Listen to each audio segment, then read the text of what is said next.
Welcome everybody to another episode of Dave's Movie Dailies. It is I, Dave. Ooh, what is that? Oh no, there's nothing. It's just light. I am doing my video from home. I have a little bit of a holiday today. They gave me the day off, so I'm just chilling at home, getting ready, getting my day ready. Woke up not too long ago, but yeah, Dave's Movie Dailies. Let's get back on the ball. Moana 2. I want to talk about Moana 2. I did a video yesterday. I don't know if any of you guys saw it. I just thought that I might have needed to fix some tweak things here and there. After having a little bit of conversation with one of my friends, he thought that maybe I should just take notes and, do my videos a little more clear. So yeah, that's what I decided to do. So yeah, Moana 2. So we pick up 3 years after Moana 1, and we see what's going on in Moana. So Moana 1 was about her proving herself and saving her home. So Moana 2 is 3 years after, and she has become a wayfinder at this point. So she's traveling from island to island, making, like, pretty much she wants to figure out how to. She finds islands, she explores. So she wants to figure out how to connect the islands, kind of like what her ancestor did. I believe his name is Tessa. Tessa. Sorry, guys, I have to check it out. The actual name. I can't pronounce his name because this is a Polynesian name. It's some kind of a Pacific name. It's Tessa Taui, something like that. But yes, she that in the original film we get to meet her ancestors who obviously want to connect the islands through the ocean, and they become wave finders. I believe that's what it's called. So in this film, she's not alone this time. She's with actual seven, eight companions. One is a farmer. The other one is a storyteller. The other one is an engineer, and I believe the other two is the little chicken and the pig. I'm assuming, yeah, because the thing is, she's with three companions, three human companions. Obviously, Maui ends up joining her as she goes on her little adventure. But I believe the pig and the chicken are also. So that's one, two, three, four, five, six. So Maui would be seven. I forget if anybody else joins the team. I saw the movie once, so I off the bat I don't know, but I know that she finds this like little pot, and in the pot there's supposed to be like eight little figures, and those were the original eight that went with Tessa Atawi Tui, or whatever his name was. And they set out to do the wayfinders, to find out, to connect all the islands within the ocean. And that's what she wanted to do as well, to connect all these, find new people and connect them all together so they can, I guess, start a bigger civilization. This film, we actually see Moana has matured a lot. She has her muscle tone has changed. She's a little taller. You can see that, it's been quite some time. So as I told you, the last film was 3 years ago. So this is 3 years after. We also see that when she arrives to the island, we get to see her parents have aged a little bit too. They have little grays and stuff like that. A couple of the villagers have also aged a little bit and all that stuff. Even the little pig, Pua or Hua. I know there's Hey Hey and Hua.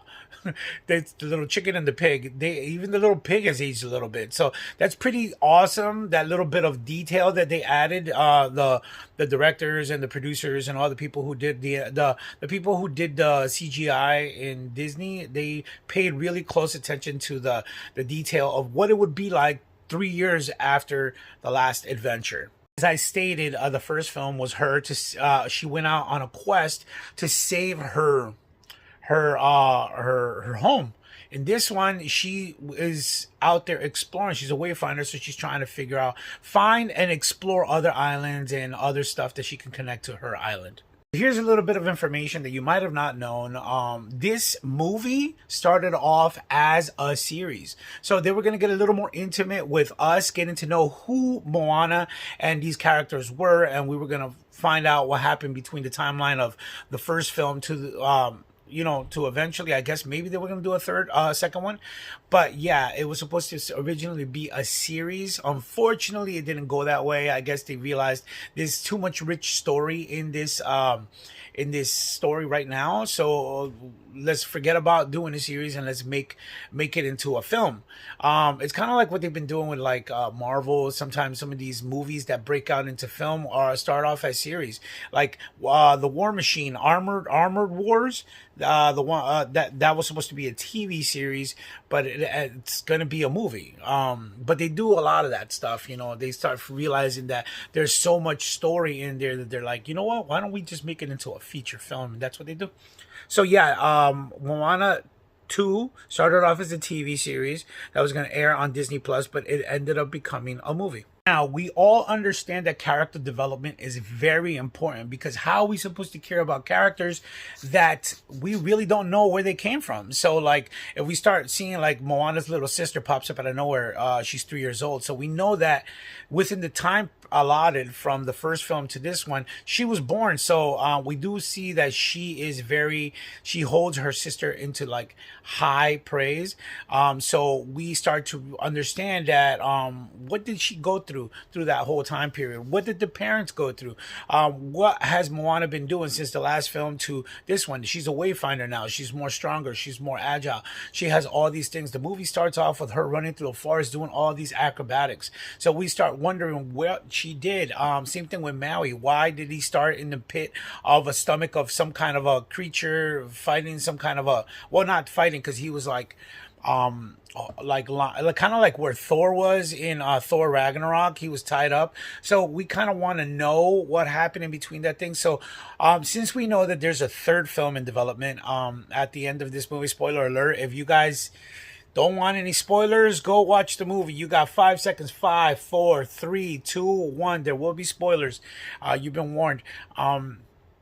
He starts off in the stomach of some kind of a creature, and he's pretty much like the movie just starts off with him in like utter peril, and he's literally trying to get his I guess that's a hook bone type thing that has power, and he's trying to get away, but he's literally like spinning around, kind of like where Thor was in Thor Ragnarok when the movie first started. So we don't know what happened in between that time period. Since the third film is also being in development right now, the film at the end of part 2, if you stayed for the credits, you see that there is a setup for a third film. So hopefully they do some character development within that film, because we need to care about these characters. We can't just be, and I realized that there was going to be a TV series that was going to probably give us all this information, but right now with Moana 2 being the movie that it is, where's the character development? So we're hoping that kind of brings it, part 3 kind of like fills in the gaps. Abigail Barlow and Emily Bear replace Lin-Manuel Miranda in this film. If you know anything about Lin-Manuel Miranda, he does a lot of music for not only Broadway shows, movies, because he was the one who, I believe, he was also in Mary Poppins Returns. So he's been in a crap load of movies, but he's mostly the music director. He knows how to write music and everything. And he did In the Heights. He did Hamilton. He wrote the music for Coco. He wrote the music for pretty much Moana, the first one. And if it's anything he's in, you know that there's always going to be some kind of little rap session in there, which, honestly, to tell you the truth, he's become so a lot of people love him. And you know what? He has good music, but to me, it's not memorable. I'm sorry. You can try to say it is. Frozen wasn't done by him, but to me, Let It Go was memorable. Frozen 2, they had 2 songs in there that were memorable. They weren't done by him. But to me, like, Coco doesn't stand out. The music in the not Coco. I'm sorry. Encanto. The music in Encanto doesn't really stand out. You might differ with me, but to me, it just, I don't know. To me, it just doesn't. I know a lot of my friends, they love Encanto and they can sing the songs and everything. But to me, it's just like, it doesn't hit me. It doesn't hit home. Now he did the first film, and yeah, it had some songs in there that were kind of catchy and everything. But to me, part two had more songs that were more interesting. Then again, part two wasn't all that cracked up for me, but I mean, to each his own. If you also look at this film, the village has also gotten bigger. They have a wayfinder fail where everybody meets. Because the whole purpose of this film is Maui wanted to turn the people into wayfinders. So it's wayfinders is I just explained it. They all are finding a way to connect with people outside of their island and try to connect all the islands together. So that's what Maui's been doing, and it's just so many different things. The creative team in this film, they decided to pull from the Pacific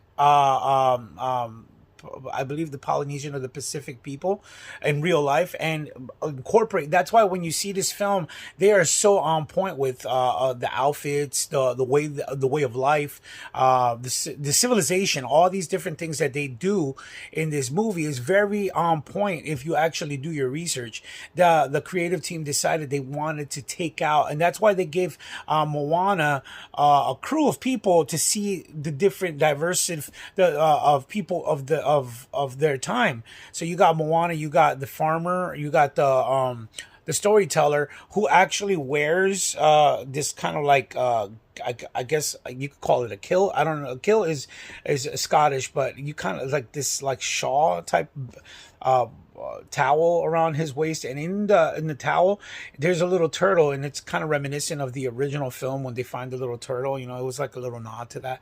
And then you got the engineer, and they all have like very, very pristine and very specific items or clothing that they wear from actual Polynesian or Pacific attire. At this point, Moana has become a legend. Pretty much when the time comes and she passes at an old age, people are going to be singing the praises of Moana because of the adventure that she went through 3 years prior and all the stuff that she's been doing. Wayfinder, you know, she's a wayfinder. She's going out doing pretty much superheroesque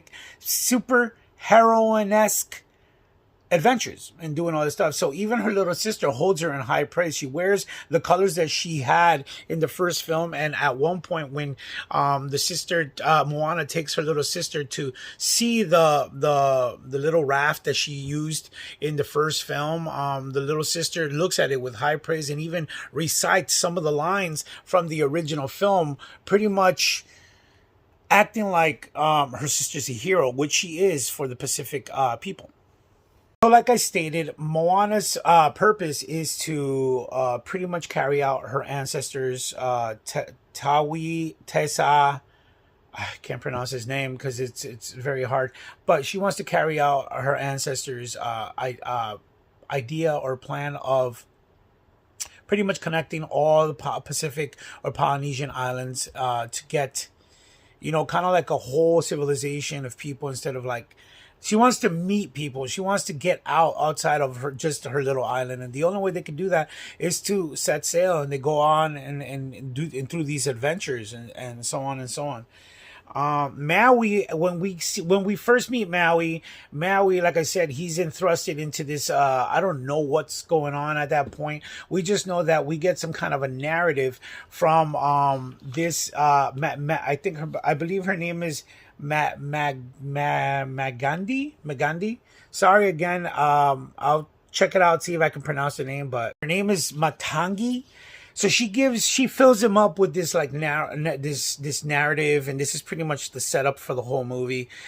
She says that Nalo is this evil god that cursed the humans, and Maui, he pretty much, I guess, isolated each and every one of them, and Maui is teaching and showing the humans how to connect with one another again. So Nalo is really, really pretty much pissed off at this whole idea, and he is holding Maui captive. Moana sets on an adventure, ends up finding out what's really going on. Maui ends up teaming up once again with, Moana, and they pretty much, I don't want to get into more spoilers, but I've said a crap load of different spoilers. But the story pretty much pans out that they are on a quest to foil Nalo's plans, and Matangi ends up helping him out. So we don't know if she's a villain, if she's a double agent. What is she up to? Because she's working for Nalo, but then later on we find out that she helps out Maui. So it's almost like she's a double agent type thing. We do get a setup for a third film. So if you watch this movie, I believe it's still in the theaters. If not, it'll soon come out to Disney Plus. Stay till after the credits. You will see that there's a setup, kind of like the Marvel films, for a third film. There's definitely going to be a series of films in this, especially if this one makes over $1 billion, which I think it's close to, or probably did already. I do have to check up on that, but regardless of that, this is going to be a setup. What happens with Moana and what happens with Maui toward the end of this film, it's awesome. It's almost like Moana becomes kind of like a god of some sort. But there is a third one being cooked up right now. So yeah, go check it out. It's a good family film. Obviously, to go see with your kids and everybody.